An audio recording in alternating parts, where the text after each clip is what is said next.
Divli Minare'nin hemen dibinde bulunan Çivizade zeytinliği.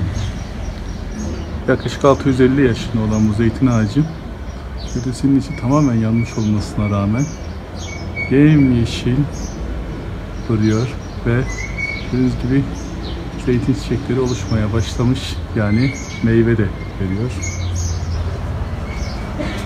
Boyu yaklaşık 9,5 metre, çapı 55 santim olarak yazılmış ama daha fazla gibi duruyor. Evet. İçinde ateş yakmışlar ama direniyor.